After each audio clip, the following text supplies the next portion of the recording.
Bonjour à tous et bienvenue dans mon atelier.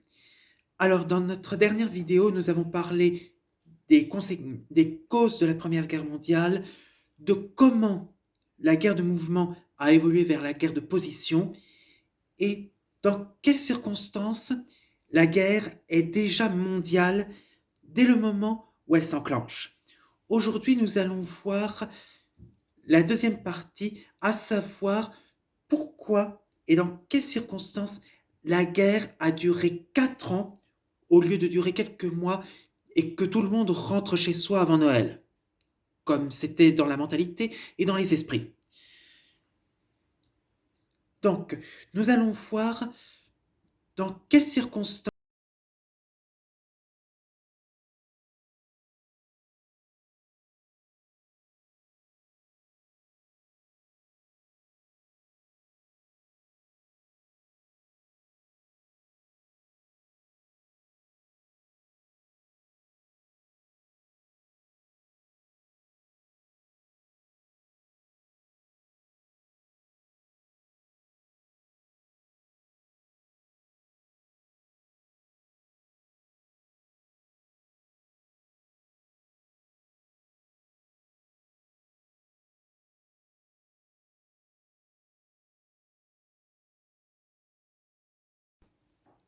Alors, pourquoi cette guerre, ce conflit s'enlise-t-il?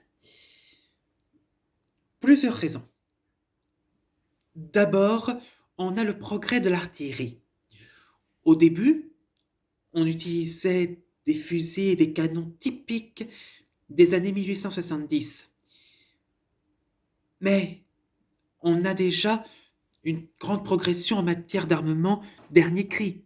Des canons plus puissants, plus fins et des obus de plus en plus grands, pouvant aller de plus en plus loin et provoquer plus de dégâts par rapport à ce qui existait jusque-là. La France a du retard par rapport à l'Allemagne au sujet de la production. Et ce progrès de l'artillerie apporte aux belligérants des capacités offensives de plus en plus renforcées, mais dans les deux cas, du côté des Alliés comme des puissances centrales, on a des puissances de feu équivalentes. Toute cette technologie était destinée à la base à permettre à leurs détenteurs de revendiquer une plus grande puissance militaire et industrielle pour s'imposer. D'un autre côté, avec ce que l'on a vu dans la dernière vidéo, on a compris qu'à partir de l'automne 1914, il devient de moins en moins possible d'avancer dans une guerre de mouvement. La conquête est impossible de par des puissances égales qui ne se débloquent pas. En conséquence, les officiers de terrain préfèrent la défense à l'attaque et créent des systèmes de tranchées. Je vous en ai parlé dans la dernière vidéo, les systèmes à 3 tranchées. La première tranchée pour les fusils, les mitrailleuses et, et toutes les forces d'attaque. La deuxième tranchée pour la réserve, afin de pouvoir remplacer les soldats et sous-officiers sur le front directement. Et la troisième tranchée pour permettre aux militaires épuisés de se reposer. Le système du roulement pour permettre à tout le monde de combattre sans arrêt. C'est le principe de la guerre de position. Tout le monde se réfugie dans les tranchées à l'abri des, des attaques d'obus, des coups de fusil et de mitrailleuses. Et dans chaque tranchée, on trouve des petits abris, assez espacés pour permettre à tout le monde de dormir, éventuellement, ou de se réfugier pour pour quelque raison que ce soit. Au fur et à mesure que la guerre dure, ces abris deviennent de plus en plus insalubres, envahis par les rats, l'humidité, des pluies incessantes. Les Allemands, en opposition, ont des tranchées équipées avec des planches en bois pour se protéger. Simple petit détail. Donc, cela va provoquer une dissension entre les officiers de terrain et l'état-major, les colonels et les généraux. Ces derniers résident plusieurs kilomètres éloignés des frontières du front. Ils sont très en arrière. Donc, ils ne pensent qu'à l'assaut. Ils ne pensent qu'à une guerre de mouvement pour essayer de débloquer la situation. Alors que sur le terrain, les officiers de terrain voient très bien que cela est impossible. Ce qui illustre le fait que, aux yeux de beaucoup, les généraux et les colonels sont déconnectés de la réalité parce que, étant protégés dans leur cabanon vers l'arrière. Donc les soldats vivent dans des espaces exigus. Et comme je l'ai dit tout à l'heure, insalubres. Rats, boue. Ça conduit à des maladies parfois. Et ils sont exposés à des tirs d'artillerie. Les tirs d'artillerie étant tirés de plusieurs kilomètres de distance. Les kilomètres de distance entre les fronts ennemis, c'est-à-dire la zone de combat. Et à cette distance, on ne sait pas qui a tiré. Responsabilité anonyme. Donc, comme on ne sait pas qui a tiré, la peur s'installe. Et c'est comme ça, entre le mois d'octobre 1914 et le mois de mars 1918, toute tentative de percée voulue par les états-majors vont échouer. Par exemple, à Verdun et dans la Somme, en 1916. Les deux grands généraux, commandés par le maréchal Joffre, vont essayer de percer les lignes, mais ça va échouer. Égalité de puissance, quelques territoires conquis puis reperdus, sans donc pas de résultat, mais des millions de morts. Les mouvements sont plus importants à l'est, donc du côté russe, mais sans modification en réalité. Et les Russes vont s'épuiser. Sans compter qu'avec ces tirs, on prend conscience des nouvelles armes en cours. En effet, qui dit volonté de victoire dit recherche pour obtenir la victoire. Et donc nécessité de créer de nouvelles armes, comme les obus. Avec l'industrialisation de la guerre, on aboutit à de nouvelles armes, sans compter que l'industrialisation fait que l'on produit les obus, les fusils, les canons à la chaîne. C'est ça l'avantage de l'industrialisation. Mais en 1915, on crée une arme jamais vue jusque-là. Des armes chimiques, les gaz mortels, utilisés à partir de 1915. Par exemple, le gaz moutarde, qui infecte directement les poumons.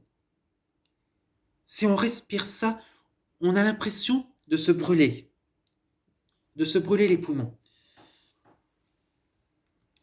Et le résultat est quasi immédiat.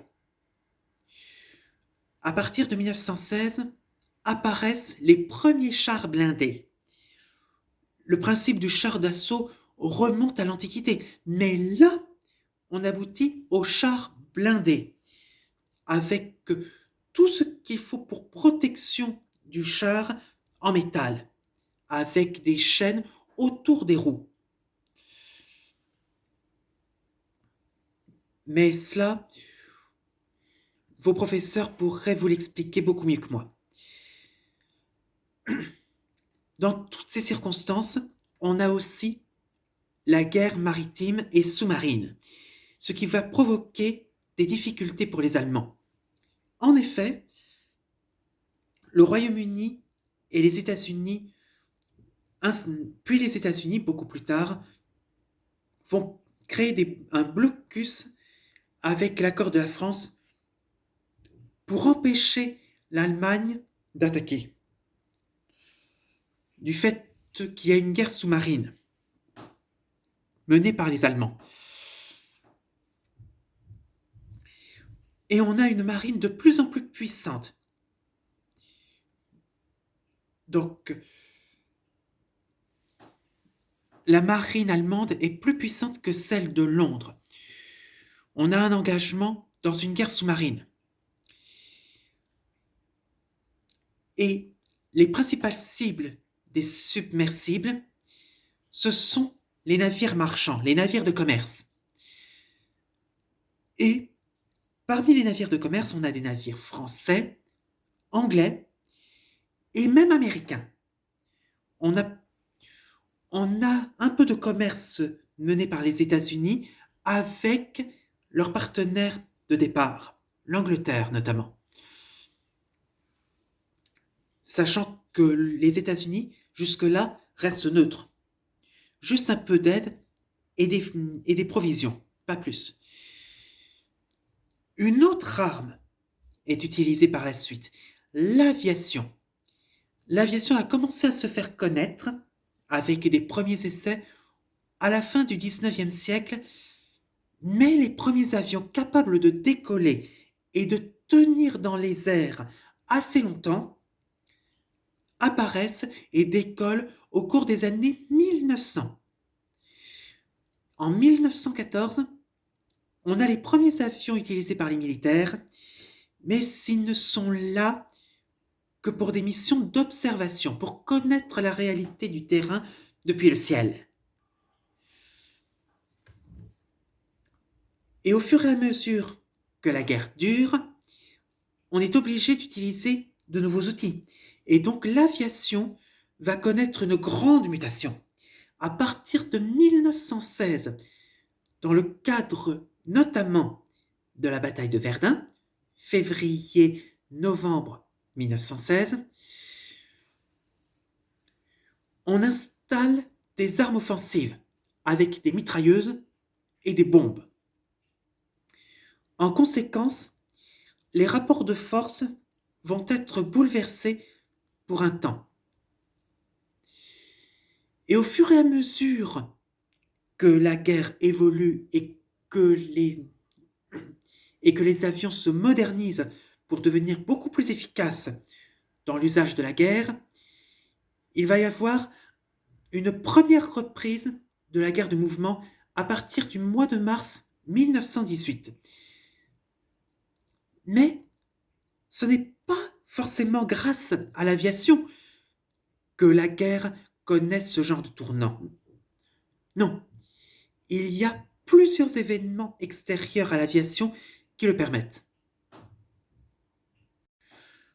Donc, en 1917, tout le monde, tout aussi bien les états-majors que les soldats, veulent mettre un terme à cette guerre. Ils ne pensent qu'à en finir.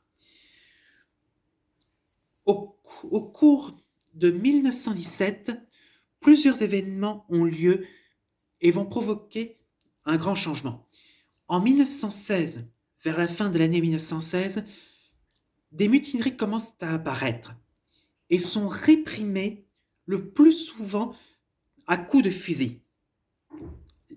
Tous les mutins se font fusiller afin de permettre aux responsables de la propagande militaire de maintenir l'espoir d'une paix et d'une victoire surtout. Mais les mutineries vont se multiplier. Pourquoi? Du fait que les offensives menées au cours des dernières années sont meurtrières et infructueuses. Par exemple, sur le chemin des Dames, entre le mois d'avril et le mois d'octobre 1917, où on compte environ 200 000 morts, ce qui est moindre que la bataille de Verdun, où on en a vu plus d'un demi-million de morts. Sur le front Est, la situation évolue au niveau politique. Le tsar, qui menait la guerre sur le front Est contre l'Allemagne, se retrouve face à une révolution menée par des ouvriers, des petits commerçants et des citadins, surtout à Moscou et à Saint-Pétersbourg. Cette révolution va obliger le tsar Nicolas II à abdiquer. Cette abdication est suivie de l'abolition du régime impérial et l'instauration d'une république avec un gouvernement provisoire. Mais ce nouveau gouvernement provisoire cherche à maintenir et à respecter les accords tenus avec la France et le Royaume-Uni. Donc la guerre continue. Ce qui va provoquer la colère des révolutionnaires qui demandaient la paix et du pain. Donc, dans cette situation, un certain Vladimir Ilyich Ulyanov, dit Lénine, avec le soutien des autorités allemandes, rentre d'exil en Suisse pour revendiquer une autre politique avec les principes du communisme. Et au cours du mois d'octobre 1917, une deuxième révolution a lieu, avec une poignée de communistes. Lénine s'empare de Saint-Pétersbourg rue par rue et, durant la nuit, il s'empare du palais d'hiver, l'ancienne résidence des tsars, où réside le fameux gouvernement provisoire. Et, en prenant la place de ce gouvernement, il instaure un régime communiste avec un gouvernement appelé comité.